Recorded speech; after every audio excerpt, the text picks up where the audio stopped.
राधा वल्लभ श्री हरिवंश श्री वृंदावन श्री वंचन।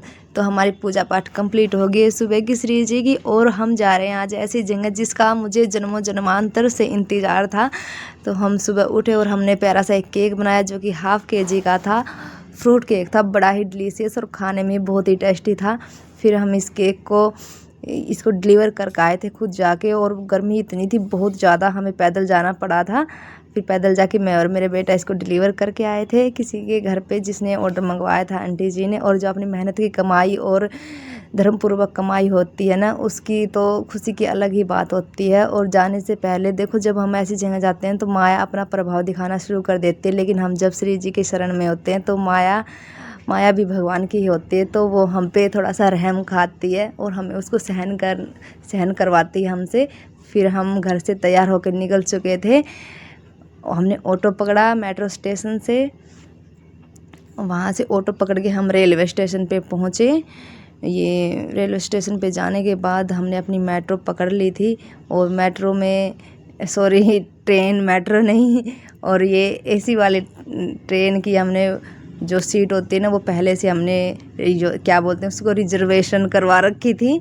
और ये साइड वाली हमें सीट मिली थी, जो कि ट्रेन में सिर्फ है ना, मुझे यही सीट अच्छी लगती है क्योंकि इनमें बैठने में भी कंफर्टेबल होता है। एक ऊपर और एक नीचे, दोनों साइड की जो सीटें थी ना वो मिली थी। हम आराम से बैठ के गए, और ट्रेन में भी मुझे ना मेरी आँखों ने बहुत ही ज़्यादा परेशान किया। जो मुझे इतना एक्सपीरियंस हो गया कि मैं पूरी आँख खोल के अंदर तक इसको साफ़ कर सकती हूँ। इसके अंदर पता नहीं कुछ चिपक सा जाता है, उसको फिर मैंने साफ़ किया। और फिर बच्चों को थोड़ी बहुत भूख लगी आई थी, फिर उनको कुछ पीने के लिए मैं टैंग के जो पैकेट होते हैं 5-5 रुपए वाले, वो लेके गई थी। और मैंने ना खाने के लिए सत्तू बना लिया, सत्तू भी बनाया था। और मैं घर से नमकीन जो पोहे वाली होती है ना, उसमें 3-4 चीज़ मिक्स करके वो लेके गई थी बना के।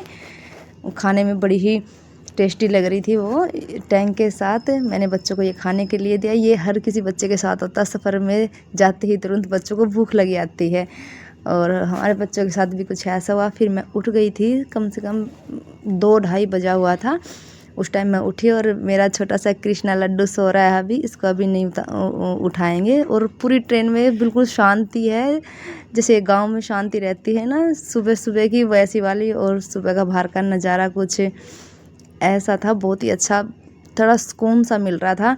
उसके बाद हम महारानीपुर स्टेशन पे उतर गए थे, और फिर यहाँ पे हमने फ्रेश हो गया, अपना श्री जी और अपने ठाकुर जी का तिलक धारण किया। और फिर हम कम से कम 2:30 बजे हम महारानीपुर के स्टेशन पे पहुँच गए। यहाँ पे हमने अपनी रात बिताई। उसके बाद हम अपने बेटे की दवाई लेने के लिए गए थे अगले दिन।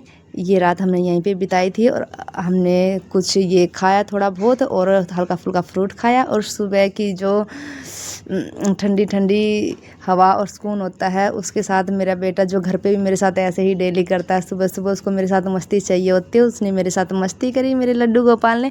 और फिर हम अपने बेटे की दवाई दिलाने के लिए अगले दिन गए थे। वो देखना नेक्स्ट वीडियो में, नहीं तो वो लोग थोड़ा सा बड़ा हो जाता। राधा वल्लभ श्री हरिवंश।